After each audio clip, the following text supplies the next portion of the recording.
Well, I'm Kiel Alderink with Champion Ways, and again, we're all about performance, and I'm so honored to be joined by Nick Clinard, who is the head men's golf coach at the University of Auburn.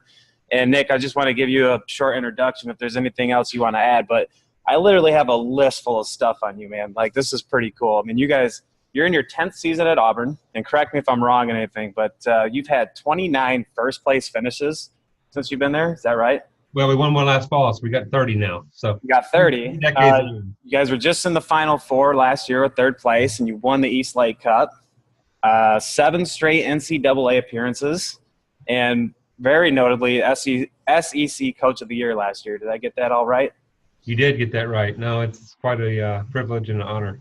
That's quite a resume right there, my friend. And you know, you look at something like that, and you know, it doesn't happen by accident, right? So you obviously really know what you're doing, and that's why I'm really pumped to be talking to you about performance and you know, culture, just things you've done to help build up that program so well. And you know, just kind of to start off here, how did it feel to beat Alabama in that East Lake Cup?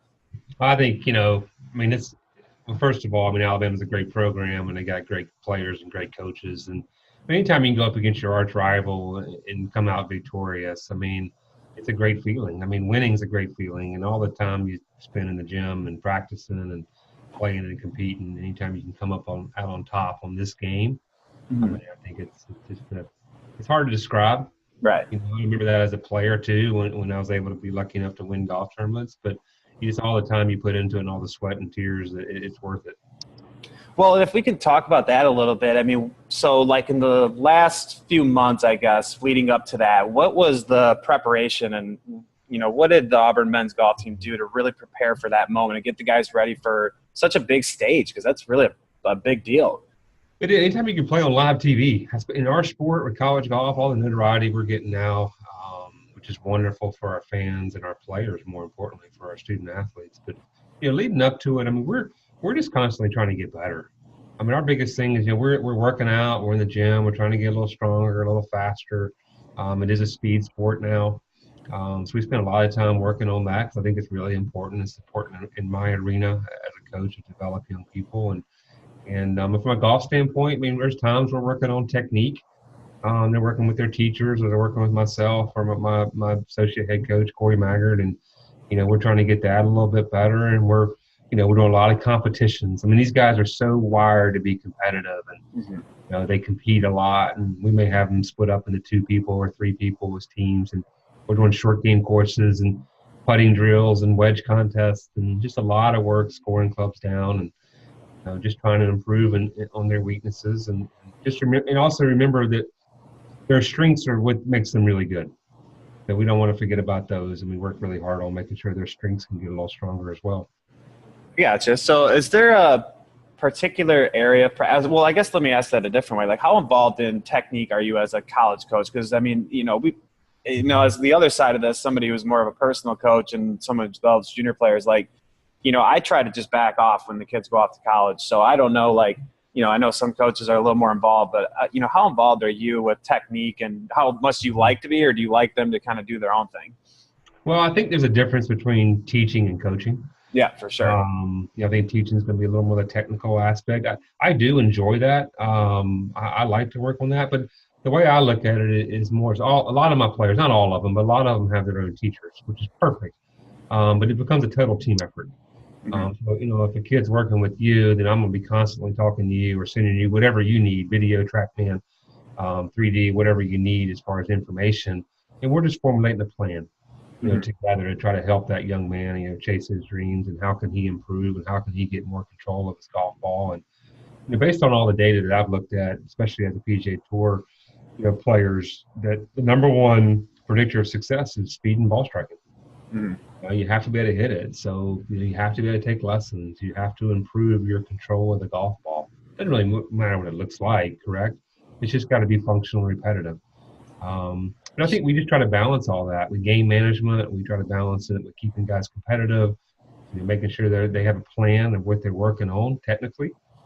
And also, you know, just trying to, when you get to the golf course, it's time to put the technical side apart, and it's time to go compete and play and try to score your golf ball. Right. So when a kid comes in as a freshman at Auburn. I mean, what's kind of your thing with them? Like, how do you start with them? I mean, you kind of sit down and lay out a plan, or like, what's your vision? How do you help a player from freshman to senior develop? Because I think that's one thing you can look at your years there, and these kids have developed tremendously through their 4 years, which is so cool to see. So, like, how do you lay that out? How do you help them develop year after year and not keep them kind of stagnant? Well, I think, one of the big things we actually spend a lot of time on is culture. I know you briefly mentioned that earlier, but I think culture from a team dynamic and a personal dynamic leads into development as a human being and developing as a player too. And but we just try to lay out a plan right when they get here. We're trying to lay out a plan of what can they do better physically, mentally, could be socially too. Lifestyle management. Lifestyle management is big for college golfers.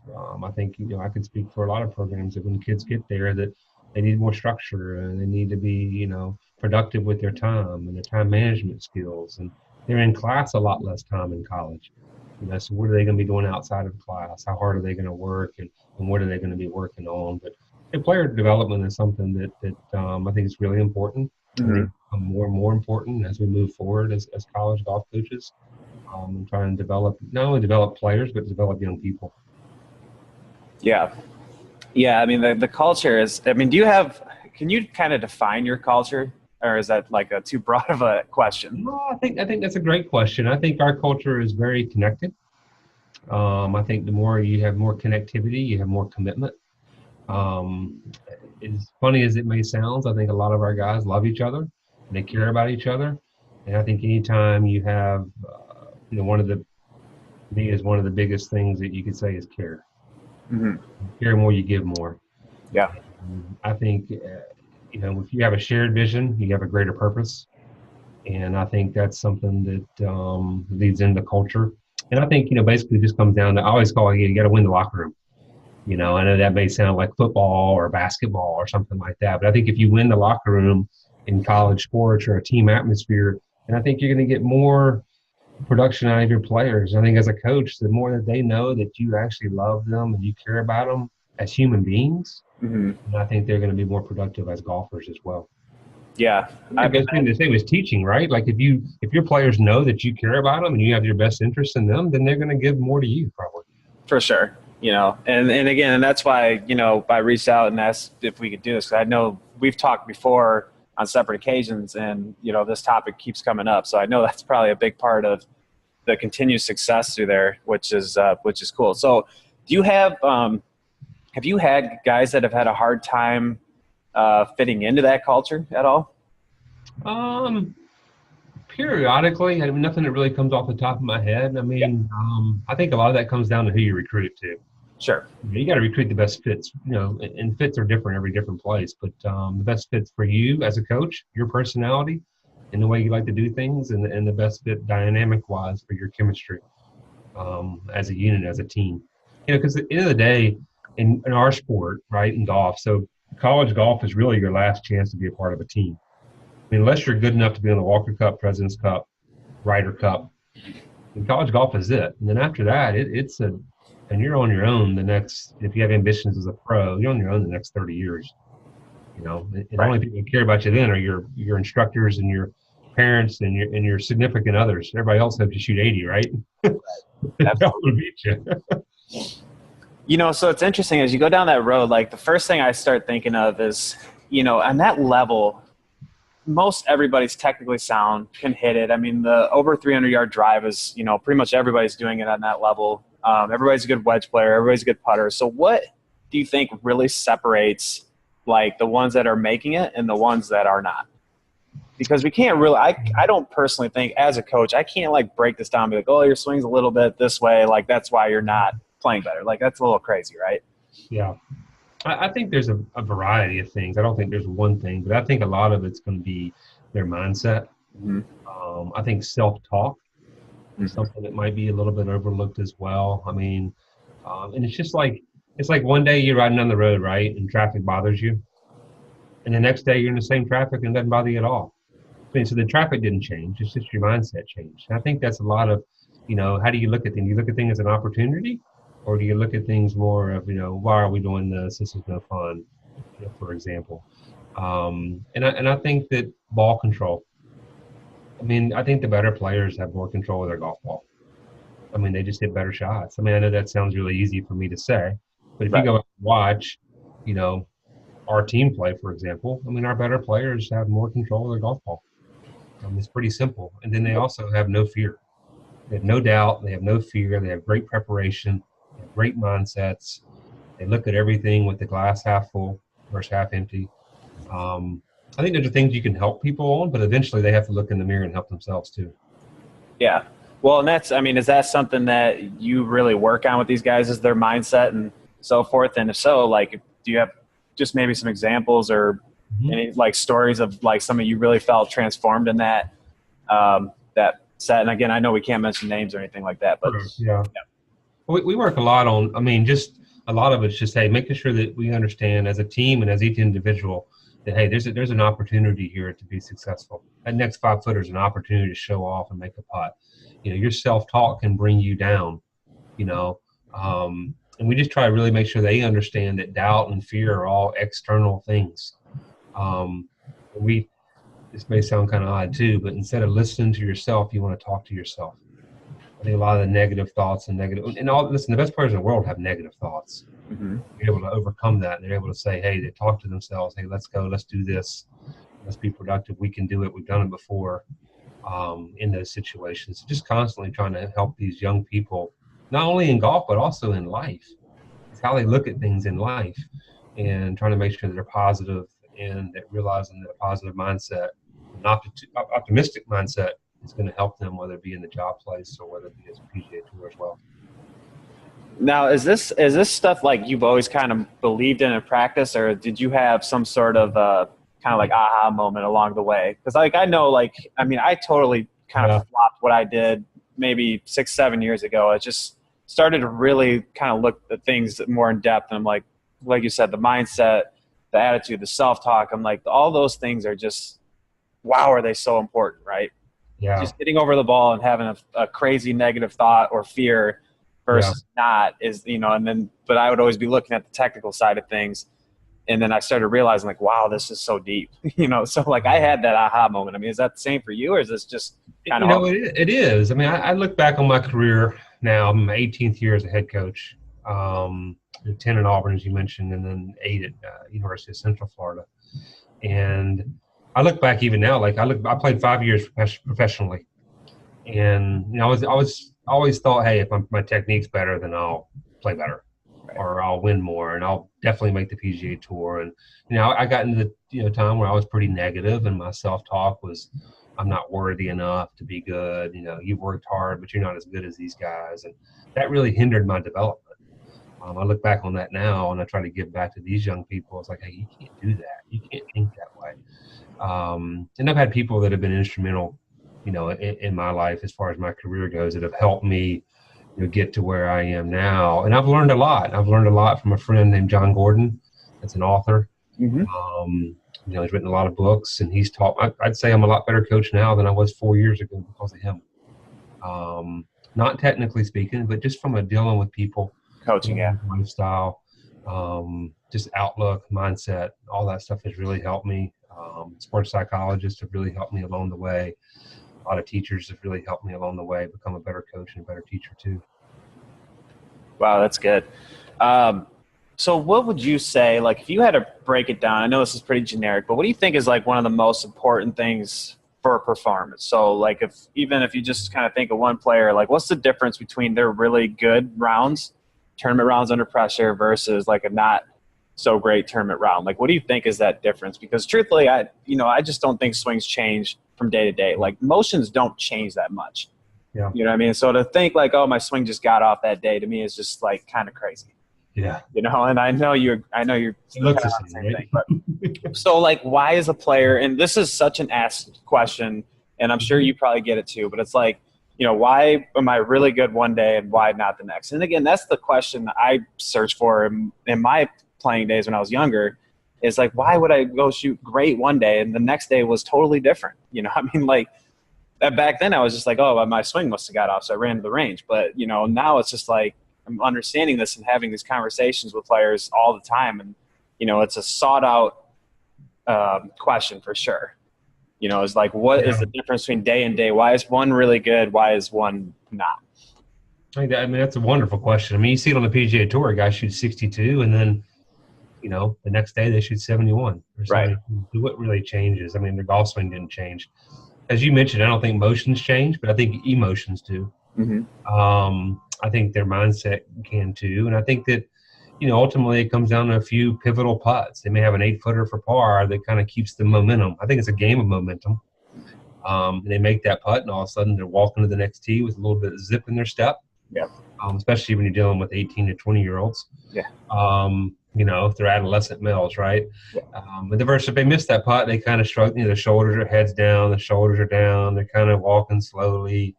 You know, so what is the self-talk like? Where is their mindset at? You know, they don't have as much zip in their step. And those are all things that they need to learn, and they got to be better. Those are controllables. Yeah. Control all that. I was the same way as you, though. I'd run to the range. Oh, my swing's off, or you know, I need to take a video, or I need to send it to my teacher and see what he says. And you know, then it looks great, and I'm like, this guy doesn't know what he's talking about. I need to switch teachers, you know. But I think it just comes down to I think just what separates the guys that are special is just their mental aptitude and the way they're able to handle emotions and the way they're able to deal with adversity. Right. Yeah, I would say, like, really good players, in my opinion, have kind of an irrational confidence. Like, almost if they're off, it's like, it can't be my fault. Like, I'm too good for that. You know what I mean?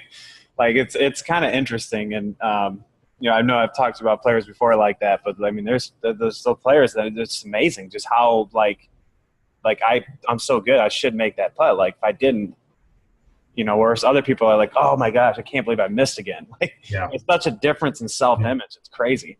It is. I had a player that played here, that plays on the PGA Tour now, Dominic Wazzelli. I think he finished 5th the other week out west. But he, I mean, when he was in college, like, he was just like crazy confident. Like, there's shots I knew that he probably couldn't hit, but like he thought he could pull off everything. Yeah. Like, it's just stuff you really almost can't even teach it. Like, he was so competitive and so determined, and he had so much like confidence in himself that it was you know, it was a pleasure to watch and learn from him too in that regards. Right. Have you had any players that have just kind of shocked you, that they've almost just grown so much in the 4 years there? Like, you thought maybe this player wasn't who I thought they were, and all of a sudden they just came out of nowhere and were pretty darn good. I think it goes both ways, to be quite honest. You have some guys that, you know, you think are going to be superstars and they kind of plateau out. And I think some of that's just sports. Yeah. You know, you can't put a finger on why. Then you have other guys that you thought maybe pretty average, and all of a sudden they just buy into the whole thing. You know, they're in the gym, they put the extra effort in, they got great attitudes, great approaches. They almost feel like it's their destiny. Yeah. They play at a certain level. It's almost their destiny. Hey, listen, I'm going to be top player in the country. I'm going to play on the PGA Tour. That's what they see themselves doing. And hey, listen, I mean, if they chase their dreams, I think some of these guys can do it just based on their mental capacity. How many guys have gone on to the, I guess just we'll say PGA Tour to broaden it in your time at Auburn? Gosh, that's a great question. I can't. We got, let's see, Blaine Barber, Dominic Wazzelli, Michael Johnson's on the web. Michael Aber's on the web. Matt Gilchrist is on the web. So we've been very blessed with a lot of young guys out there in their 20s that are on the web and the PGA Tour. And we should have quite a few more coming too. I think right now, obviously, you got Jason Duffner and Patton Kazire kind of holding the flagship banner, I guess, because they've been very successful. But I think we got a lot of young guys that have an opportunity to be successful out there. Yeah. And this is, pardon my lack of knowledge on the timeline here, but was he under you or no? No, Duff's an old man. Yeah, okay. I thought it was a little off the timeline, but I just wanted to double check. Graduated in 2000. Okay. So Jason and I are good friends, and he was out the other day practicing, and he lives here in Auburn, and he's helped me, but he's another guy. Hey, he's helped me be a better coach. You know, I look at things in a different perspective a little bit with his influence, and you know, it's always been a breath of fresh air for me to learn from. I mean, how can you not learn from a major champion? No doubt, right? Coach, right? Yeah. So if we kind of take it now just to the college golf side of things, you know, a lot of people just kind of want to know what Division I life is like. So I mean, if you could talk about that a little bit, like, what the transformation is like, because I mean, it's a big difference, like especially on the level you guys are at with the training, and you're gone from probably Tuesday to Saturday for a tournament, or Tuesday to Sunday. I mean, missing entire weeks, right? Yeah. Yeah, it can be challenging. I mean, you miss a week of school. You better have some kids that can be organized and take care of their business in the classroom. But it's busy. The lifestyle is. I mean, you're working out. Whether it be in the morning or late in the day or whatever it may be, and you're practicing, you're in class, you got mandatory academic requirements, you got tutors, you got mentors, pulling you in different directions. So you have to be very organized. Mm-hmm. You have a lot of time to work on your game. You really do. But as long as you're organized. If you procrastinate a lot and things of that nature, it's going to end up hurting you in all areas. And I always tell my guys that, listen, you got social life, you got academics, and you have golf. You better pick 2 out of 3 that you want to be really good at. Because it's hard to be good at everything or great at everything. You end up being average at everything. But it's a full-time commitment. You better have a high motor or high passion for the game. You better want to get a great education. If you do that, then you come for the right reasons. Yeah, so so for the kids watching and the kids that want to play at that level, like how can they get in front of an SEC program? Like, how can they communicate? Because the rules have changed a little, right? Mm-hmm. So now you cannot make any contact until junior year, if I understand that right. That's correct. Okay. And that's just on the men's side, right? It's the women's side as well. Women's side, okay. So, all the sports are different, but for golf, September 1st or junior year is kind of the magic date that we can contact via email, via text, we can actually have kids in for unofficial visits now. Okay. Visits starting September 1st their junior year in high school. Obviously the game, a lot of kids are committing really early. That's just kind of the way it works in today's world.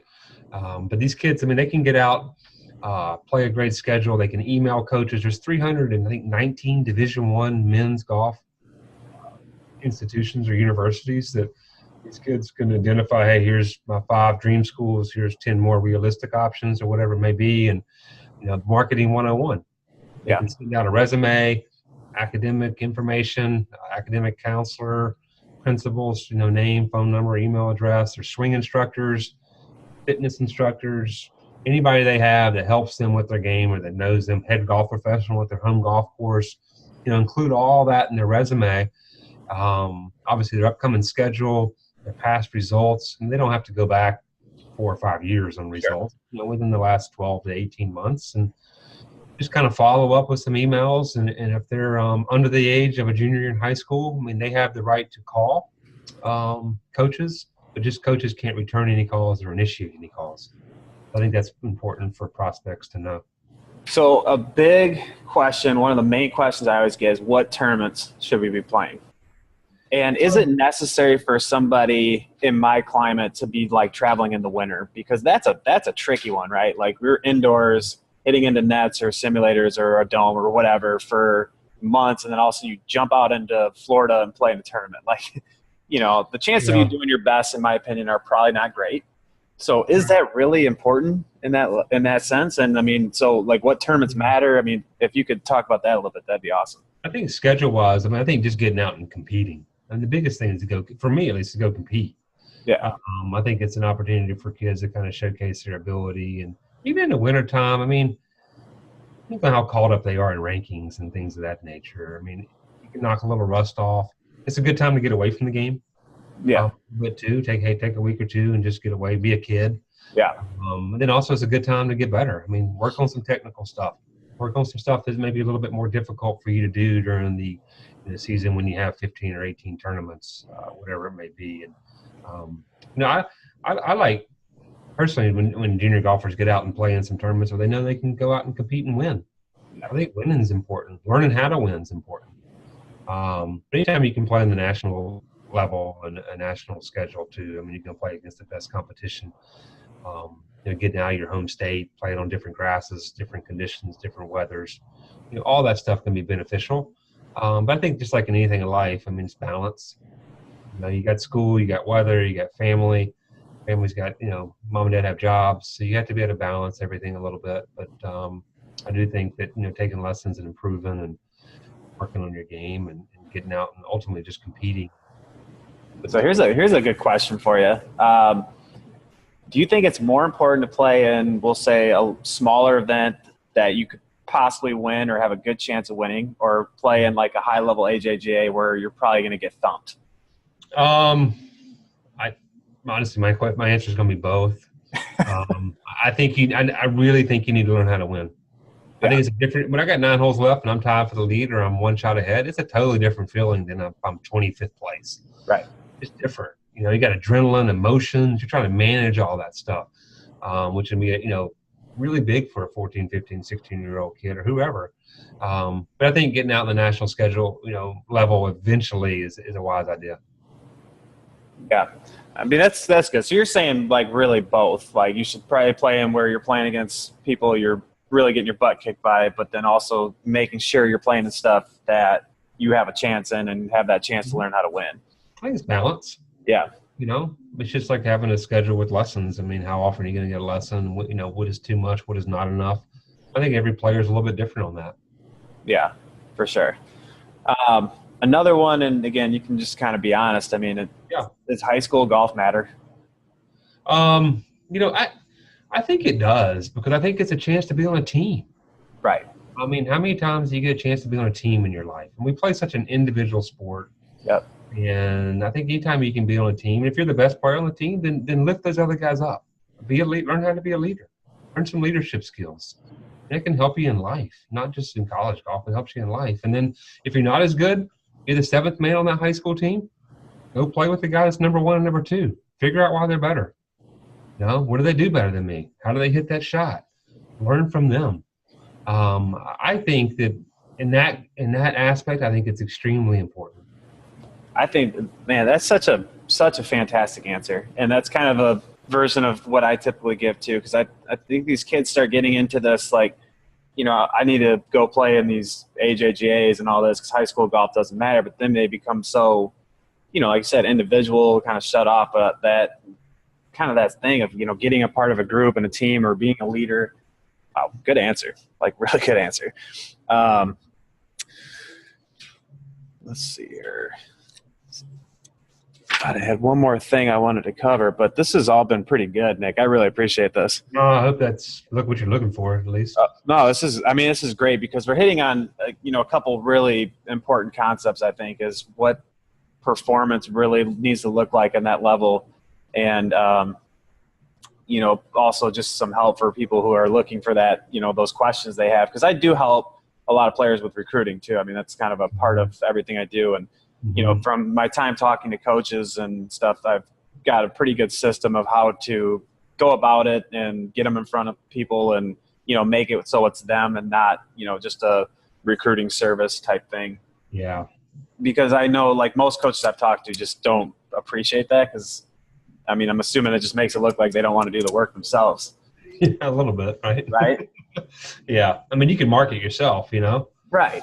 And I think that's good. I think, like you said, life skills, just persistence and learning how to get in front of people and, and it's kind of part of that's my own thing. I got in front of I tell this story quite a bit. When I was a junior in high school, I'm from a really small town in Michigan. Okay. And I pretty much won all the time. And I just thought, this is easy. I'm going to go on the PGA Tour. I'm going to win. I'm going to go to wherever college I want because I didn't know any better, right? Mm-hmm. I didn't know what else was out there, and I was about to be in for a pretty rude awakening. And I got myself in front of Arizona State, and I was getting recruited by some, like Michigan State and stuff like that. Yeah. But so I got myself in front of Arizona State. I was like, that's where I want to go. But at that point, I didn't really do a ton of research. I just thought it sounded great to be at Arizona State, and they were, I think, number 1 at that point. And that's the year Paul Casey was there, Jeff Quinney. Matt Jones, I think, is still on the tour, and so, I go out there and I play with these guys and it was just like, it just rocked my world. Just absolutely rocked my world. Yeah.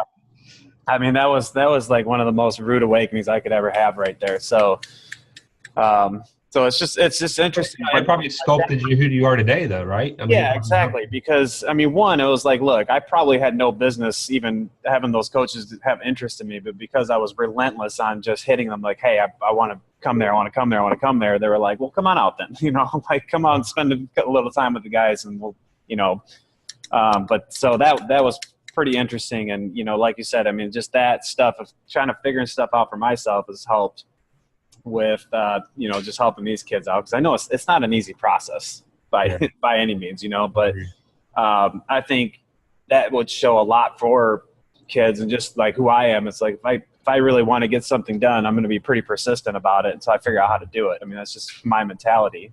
Right. And I think that's a good life skill to have. It's like, look, if I'm not shooting the scores I want, or if I'm not getting in front of the schools I want, well, why is that? And let's figure out a way to get this done, instead of just kind of complaining about it and being like, oh, I suck, or I'm not good enough, and that kind of stuff. That's the solution, right? We always tell our guys that you can have a complaint, but you have to have a solution. Otherwise, you can't have a complaint.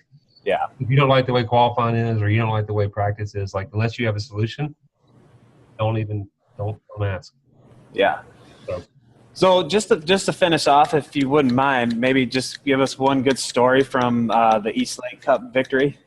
Oh, God, one good story. Or even the NCAA. I mean, because I know you guys had some pretty cool moments in that as well. Yeah, we did. So if there was any moment you felt like was really kind of just like special or awesome, and you wanted to share that would be fun to hear.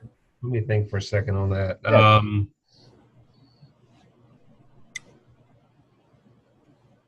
I think I don't really have like a certain story. I can kind of give you a little bit of like kind of what we did and the emotions of going through. Yeah, that'd be great. I think last year, going through the NCAA Championship, and the guys played very well. Then we had a freshman that lost in the playoff individually. He's in tears after the round. Obviously, he wanted to come out on the other end, but didn't. And he's young, and just having all the guys around him and giving him a hug and together and say, hey, we got you back. And, tomorrow's a new day. Now it's about the team. We're going into match play.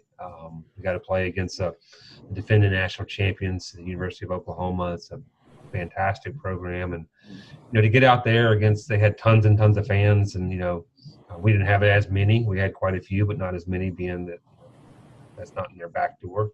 Or our fans, or the backyard, excuse me.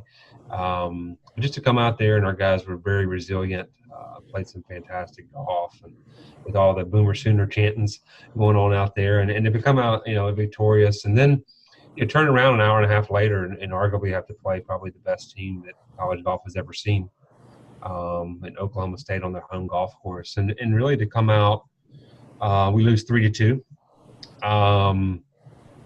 Just 1 point away, and my best two players both lost, which is pretty easy to lose to that team last year. They had 5 probably first-team type All-American players.